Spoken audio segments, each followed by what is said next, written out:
Halo teman-teman, kembali dengan sesi kita tadi. Pada kesempatan kali ini kita akan melanjutkan tutorial emulator PS3 kemarin yang kita install di dalam Android. Jadi kita kemarin sudah mereview bagaimana cara menginstal, memasang firmware, memasang game, terus sampai ke uji coba gamenya. Nah, di video itu kita tidak membahas tentang settingan yang perlu dilakukan. Jadi untuk bermain game PS3 di Android perlu ada settingan yang harus kita lakukan. Yang pertama adalah masuk ke menu setting. Teman-teman bisa ubah direktori internal, terus ada GPU dan juga ada advanced setting. Nah, teman-teman pertama ke advanced setting, ke advanced setting, dan di sini ada core. Nah, teman-teman masuk core. Di sini ada beberapa yang harus kita lakukan perubahan. Jadi ada PPU thread, ini kita naikkan ke 6.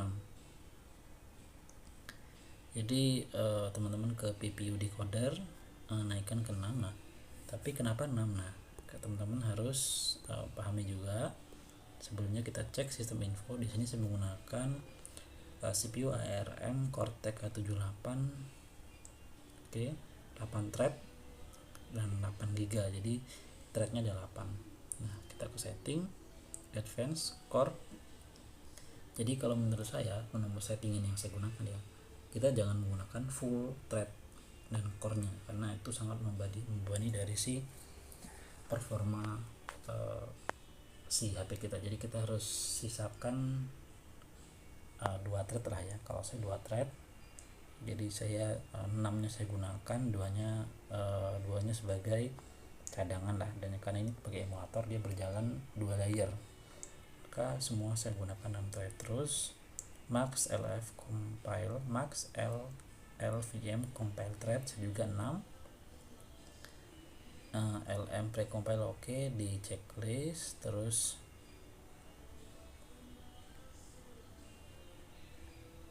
preferred ini juga masuk ke 6. SPU delay oke, ini tetap. Max SPU RG 6 juga sama. Terus akurat SPU reservation di checklist. Ini default ya, ini teman-teman, default ya. Jadi ini tidak banyak berubah, ini default.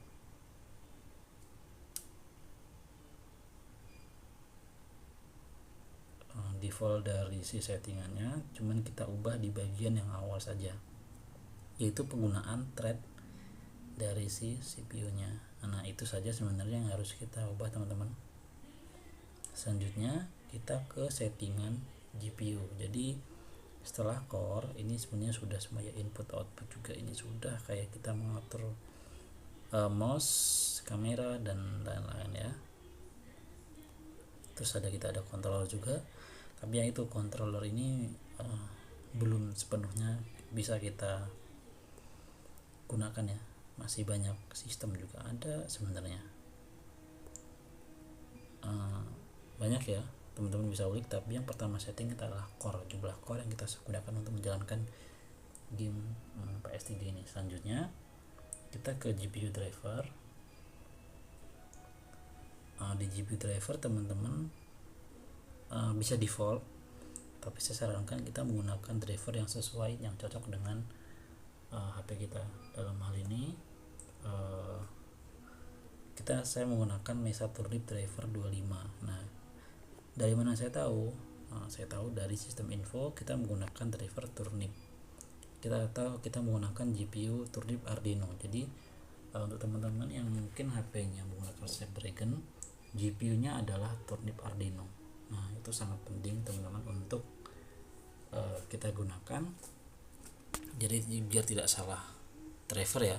Misalnya kita ke setting lagi, ke GPU driver, teman-teman pilih plus dan install. Maka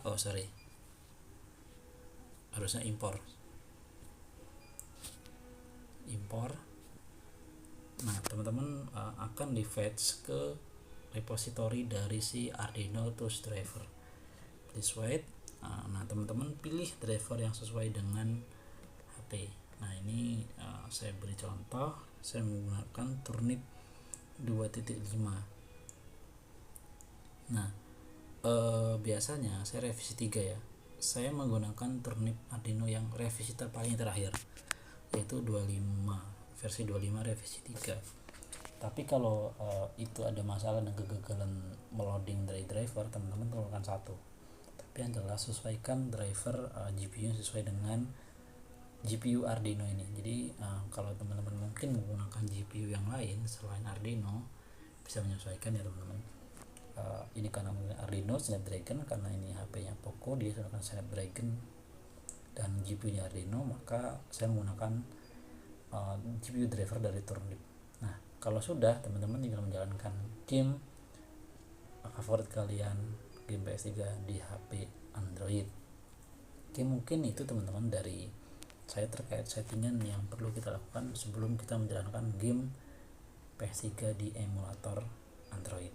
Oke, mungkin sekian dari saya teman-teman. Untuk teman-teman yang baru bergabung, jangan lupa subscribe, like, dan komen agar mendapatkan video menarik dan terbaru dari channel ini. Oke, mungkin sekian dari saya, kurang lebih saya mohon maaf. Saya Assalamualaikum warahmatullahi wabarakatuh. Semoga bermanfaat. Bye bye.